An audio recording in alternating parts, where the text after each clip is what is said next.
Hi everybody, so I am going to talk about Nuwa in this one.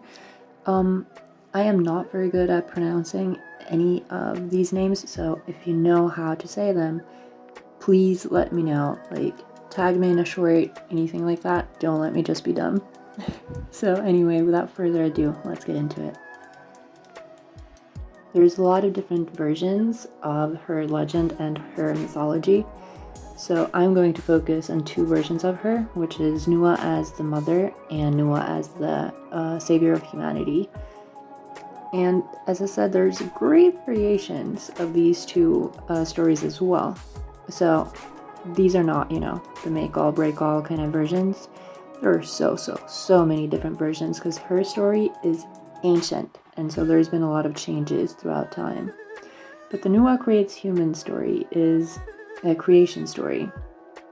In the beginning, there was absolutely nothing but heaven and earth, but there was nothing that was yet alive on our planet.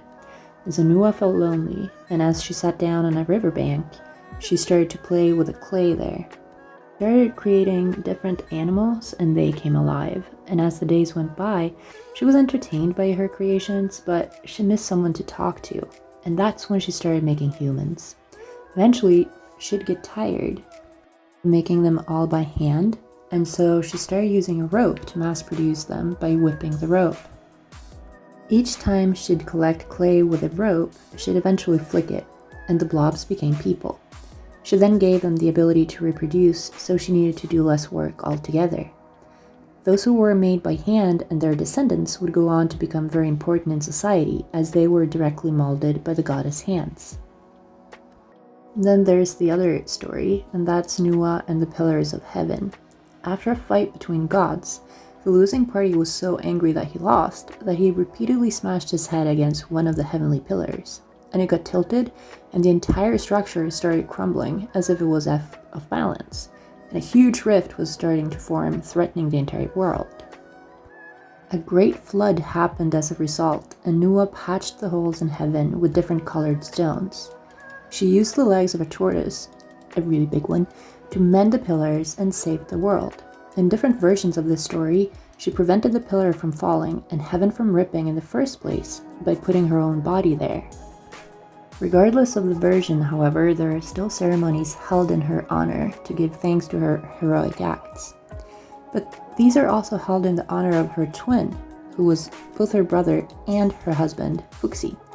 And this is where her story becomes a little more complicated and less child and YouTube algorithm friendly. I'll give you the general idea and you can go on reading further by yourself if you're interested.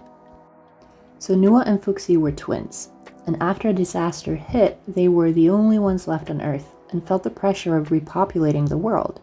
Apprehensive about the situation, they decided to pray, and they lit two fires quite some space apart. If they were meant to marry, the smoke would intertwine, and intertwine it did, and so therefore they married. And in depictions, they are often as intertwined as the smoke was, as you can see in this little relief, or it was a mural. A relief of a mural. Fuxi is also credited for creating humans, as he was married to Nuwa and helped create humans from clay. I told you there were many versions of this story, didn't I? He was also important as a father figure, as well as being the inventor of everything from fishing to cooking, Chinese symbols, music. He was also the originator of the I Ching. There were many other things that he invented and was responsible for as well, but as you can tell, these two were the original power couple. As you probably have guessed, they belong to Chinese mythology. And this would sum up my bite-sized introduction to these two. I hope you enjoyed it. If you did, subscribe, like, and have a good day.